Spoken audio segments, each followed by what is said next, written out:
Bienvenidos a otro video. Este caso es bastante interesante porque las razones de por qué debe volver cuanto antes las clases. Lo que sucede, que es muy interesante, es que hay ciertas jugadas que podían ocurrir hace muchos años y ahora ya no. Pero lo interesante es que esas jugadas que no deberían ocurrir, ocurren. ¿A qué me refiero con esto? Ustedes saben que gracias a internet nos podemos comunicar con otros países y podemos ver la situación en la que se encuentran nuestros países. Entonces ciertas discusiones en realidad se solucionarían fácil viendo cómo otros países responden y desempeños generales en otras naciones. Entonces eso nos permite tener información. La prueba experimental es experimental en el mundo. Entonces si se tiene información de lo que sucede en el mundo, uno tendría como la capacidad predictiva de poder saber qué va a pasar con una cierta política pública, ¿no? Acá lo que sucede con las clases es que muchos países en el mundo no frenaron las clases. Inclusive, por ejemplo, Inglaterra, que ahora volvió a la cuarentena, no cerró las clases. Después, estudios en Estados Unidos muestran que el contagio en aulas es bajo, que los niños, la tasa de contagio de niño a adulto es extremadamente bajo. Hay países que abrieron 2000 escuelas o 2000, 3000, 4000 centros educativos y no tuvieron un caso en el cual hubo ese contagio masivo. Entonces en realidad se tiene información de lo que está pasando. Esto implicaría que tiene que volver todas las clases a lo presencial. No, pero el tema es que hay que discutir sobre eso, hay que plantear esa idea y hay que ver qué argumento hay en favor y en contra. Acá lo que sucede, este artículo, vamos a leerlo un segundo, quedan 40 días para que se caiga el telón de 2020. Es un hecho, la inmensa mayoría de los alumnos completará un año sin pisar la escuela. Esto es un tema bastante turbio para niños muy chicos en jardines, porque uno, imagínense que uno cuando es niño genera cierto rasgo de la personalidad y comunicación que no se puede aprender en la vida adulta. Es triste y es complicado. Si uno, por ejemplo, en el jardín tiene ciertos comportamientos que no son corregidos, eso puede se traslada a la vida adulta. Es fascinante, pero complicado. Entonces, si un niño entre 2 y 3 años no tiene comunicación con otros, las herramientas que no aprende en ese entonces, después hay que ver qué futuro le aparece o qué futuro va a vivir ese chico. La pandemia tardó mucho en federalizarse. Esto es un buen argumento. ¿Por qué? Porque lo que dicen es que no todas las situaciones son iguales. Entonces es un caso fascinante, porque uno no puede hacer un federalismo en un país extremadamente amplio como la Argentina. Sería diferente en Uruguay, que es mucho más cercano y las distancias son mucho más acotadas y las costumbres son mucho más acotadas.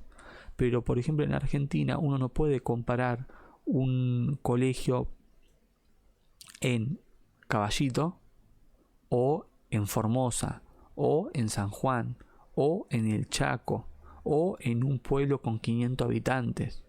Eso es lo que es una locura. Si uno tiene, por ejemplo, un pueblo de 500 habitantes sin contagios comunitarios y con 0 casos de coronavirus, entonces las clases tendrían que haber vuelto ya.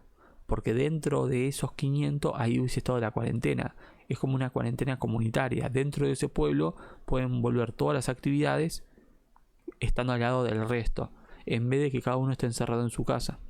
Esto es lo que plantea acá. Se consideró el país como única región homogénea y se decidió cerrar todas las escuelas, cuando las realidades fueron diversas y cambiantes. Lo que es fascinante es que uno diría, pero bueno, la conclusión puede ser cerremos todas las escuelas. Sí, pero hay que analizarlo. Faltó un plan. Exacto. En agosto la Fundación ALEN presentó un documento con una propuesta de 15 puntos. Se declara la educación como un servicio esencial. La denominación común fue la pérdida de tiempo. La burocracia educativa se hizo evidente en un momento excepcional que exigía respuestas rápidas. Exacto. En el medio se desaprovechó todo el tiempo sin clase presencial para acondicionar las escuelas tras décadas de desidia para ponerlas a punto para capacitar a los docentes en la nueva normalidad. Es interesante que esto no se hizo. Un bajón. Los gremios docentes se dedicaron a poner palos en la rueda sin propuestas internas, clases a distancia o nada hasta que haya una vacuna. Esto también es bastante turbio. ¿Por qué? Porque una vacuna, por ejemplo, la AstraZeneca, o el Sputnik muestran, por ejemplo, inmunidad, o mejor dicho, si uno se contagia de coronavirus y genera anticuerpos, lo que están mostrando ciertos estudios es que eso prevalece durante 5 meses. Entonces, los anticuerpos que tiene uno para combatir el coronavirus toma 5 meses. En lo que pasa con esta vacuna del coronavirus es un tema, porque hay ciertas vacunas que no impiden que uno se enferme. Eso es lo que muchos no entienden. Si yo, por ejemplo, me enfermo de coronavirus, ¿no? Ya tuve coronavirus, entonces yo me enfermo de coronavirus, puedo levantar fiebre, pero tengo los anticuerpos que combaten el coronavirus. Entonces el virus ese lo limpio. Ahora, si yo tengo una vacuna contra el coronavirus, yo genero anticuerpos, pero me puedo enfermar igual. Porque yo, por ejemplo, me enfermo, levanto fiebre y tengo anticuerpos gracias a la vacuna que pueden atacar al coronavirus. Por eso no es que uno, si se vacuna, no se enferma. Entonces, si vuelven las clases, ¿no?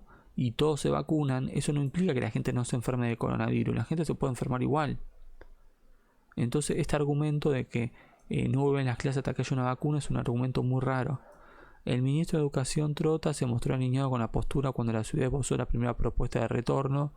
La batalla absurda entre nación y ciudad demoró el regreso. La palabra que mejor describe estos 8 meses no es pandemia, ni cuarentena, ni educación, sino fracaso. La inanición fue la nota dominante en los administradores del sistema educativo. Eso es cierto. Veamos los puntos. La evidencia sobre los contagios de las escuelas.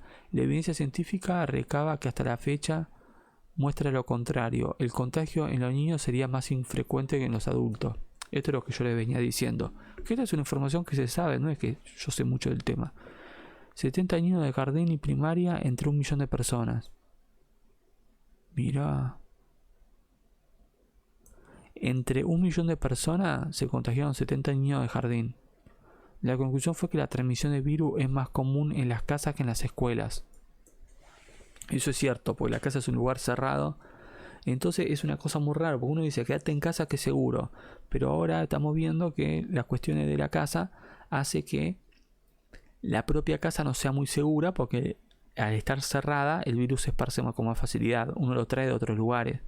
Entonces, si la evidencia científica muestra que en un colegio es más improbable que uno se contagie que en su propia casa,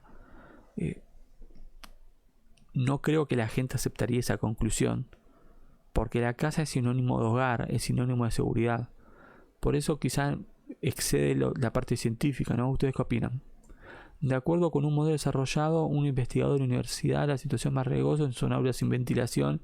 Esto es rarísimo, esto mejor ni lo vemos, porque lo que dice es, si está todo cerrado, en 2 horas se contagian todos.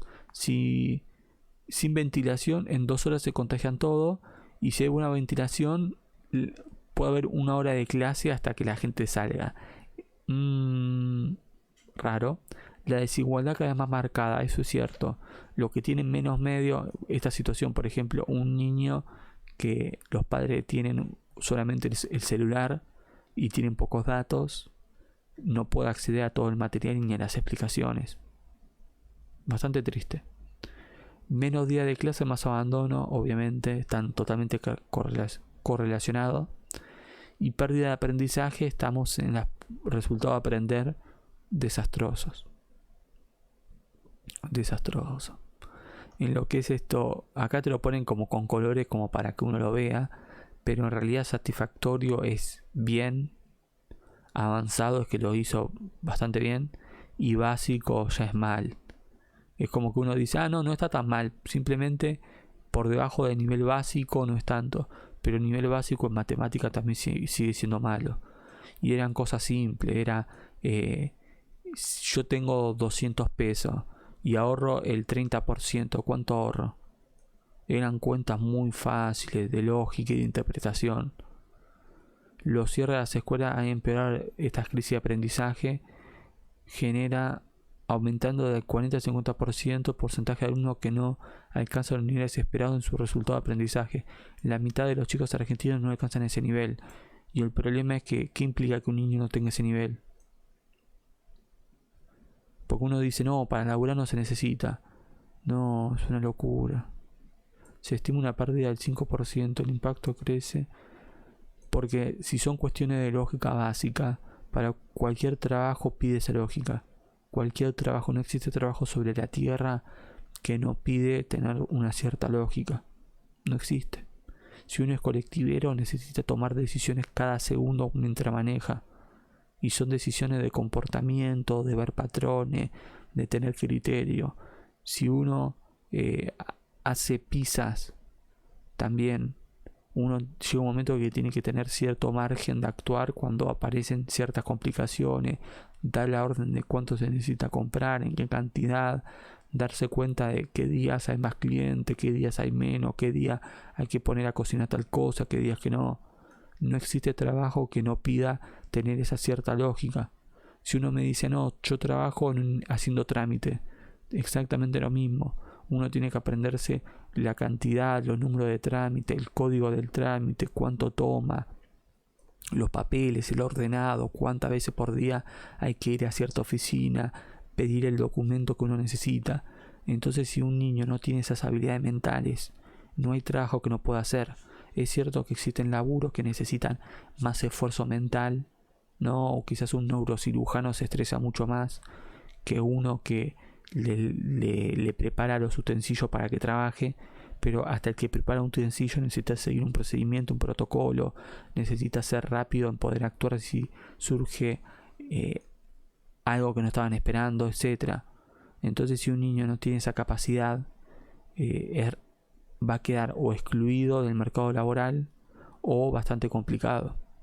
Incluso, por ejemplo, trabajar en un McDonald's exige una habilidad mental bastante alta, porque uno tiene que tener un buen trato con cliente, uno debe poder solucionar problemas rápido cuando un cliente tiene un problema. Si uno está en la cocina pasa lo mismo, uno tiene que comunicarse bien con todos los sectores y poder preparar la comida rápido siguiendo ese protocolo e identificando cuando los productos no pueden usarse o sí. Si tiene problemas para reconocimiento ya sea de patrones, de regla de matemática, de lectura comprensora o de habilidad comunicacional, eso se traslada en cualquier laburo, en cualquiera. Por eso siempre es importante la educación. ¿Y ustedes qué opinan de esto? ¿A favor o en contra que vuelvan las clases? Me interesaría saber su opinión. Nos vemos en el próximo video.